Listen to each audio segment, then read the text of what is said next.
a un nuevo video de la serie de máquinas y equipos térmicos o plantas térmicas.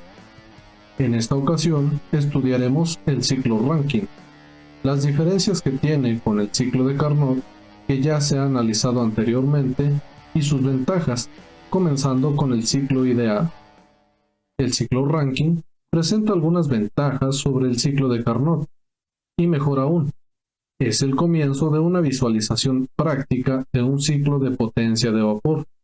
Es decir, a partir de este momento, se puede considerar este ciclo como una máquina que podemos construir de forma física y que puede generar trabajo.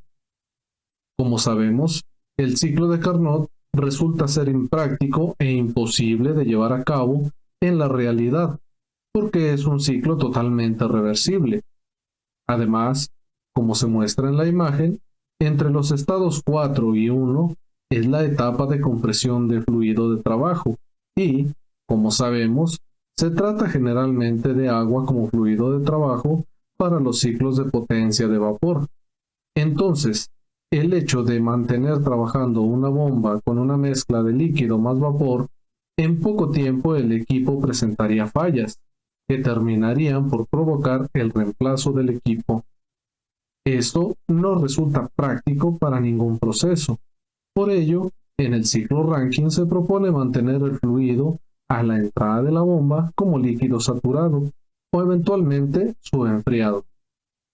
Por otro lado, durante el proceso de generación de trabajo entre los estados 2 y 3 del ciclo de Carnot, se sugiere sobrecalentar el fluido de manera que también aumenta la cantidad de trabajo generado en este proceso.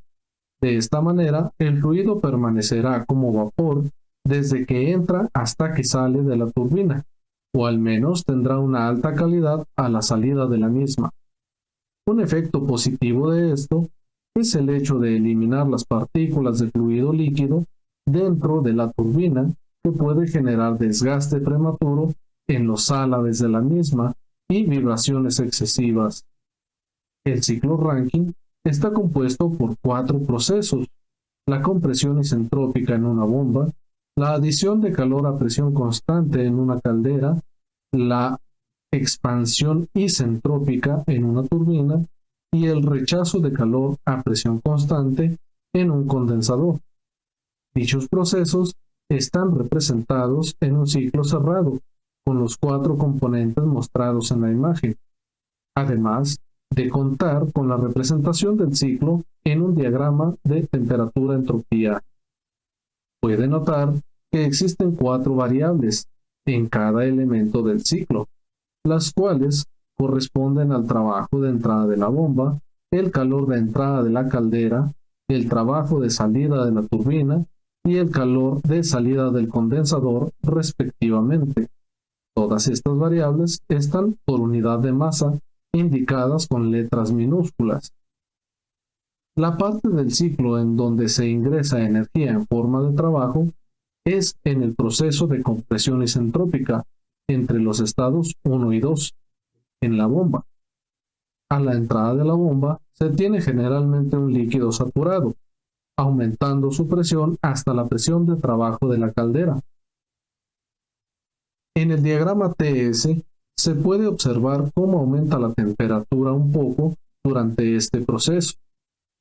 Enseguida, durante el proceso de adición de calor en la caldera, entre los estados 2 y 3, el agua entra a la caldera como líquido subenfriado o comprimido y sale de la caldera como vapor sobrecalentado. Puede observarse en el diagrama TS que la temperatura en este estado es la más alta del ciclo. Posteriormente, viene el proceso en donde el ciclo realiza trabajo mediante una turbina entre los estados 3 y 4. En dicho proceso, el fluido de trabajo disminuye drásticamente su temperatura y generalmente sale del proceso como una mezcla de líquido más vapor con una alta calidad. Finalmente se tiene el proceso de rechazo de calor en un condensador entre los estados 4 y 1. En dicho proceso, se tiene que la presión y la temperatura del fluido son las más bajas del ciclo.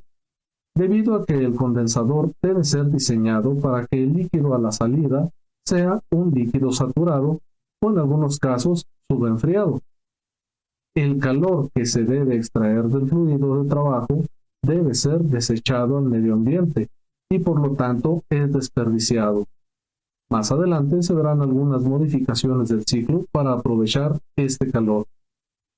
Enseguida veremos algunas ecuaciones necesarias para realizar el análisis de energía del ciclo Rankine ideal simple.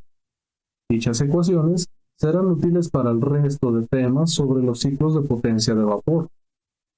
Así que es recomendable hacer un formulario e incluirlas, así como también contar con las tablas de propiedades termodinámicas del agua y hacer uso también de tablas de conversión de unidades.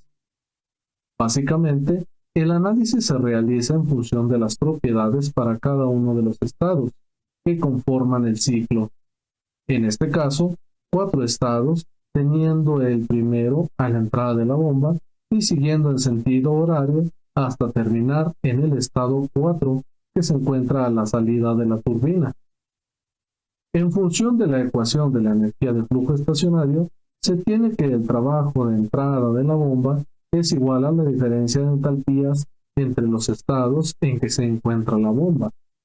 En termodinámica se analiza la definición de entalpía, en la cual se deduce que del producto del volumen por la presión se obtienen unidades de energía. Si se utiliza el volumen específico, entonces se obtienen unidades de energía específica o por unidad de masa. Bajo esas condiciones, el trabajo de entrada de la bomba también puede calcularse al multiplicar el volumen específico del fluido a la entrada de la bomba, por la diferencia de presión entre la entrada y la salida de la bomba. Mientras que la cantidad de calor que ingresa al ciclo mediante la caldera es la diferencia de entalpías entre la entrada y la salida de la caldera. El trabajo que produce la turbina se calcula mediante la diferencia entre las entalpías de entrada y la entalpía de salida de la turbina. Y finalmente la diferencia de entalpías entre la entrada y la salida del condensador nos da como resultado el calor rechazado.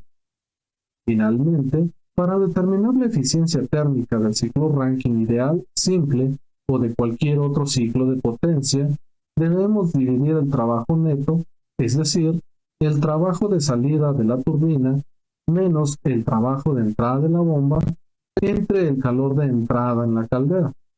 Otra forma es utilizar el calor de entrada en la caldera y el calor de salida del condensador mediante la ecuación aquí indicada. Aquí se presenta un breve resumen mediante el diagrama de componentes del ciclo y las ecuaciones para cada dispositivo.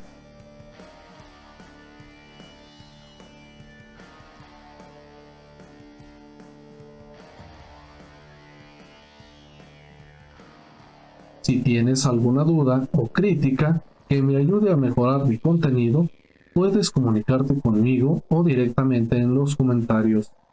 Gracias y hasta la próxima.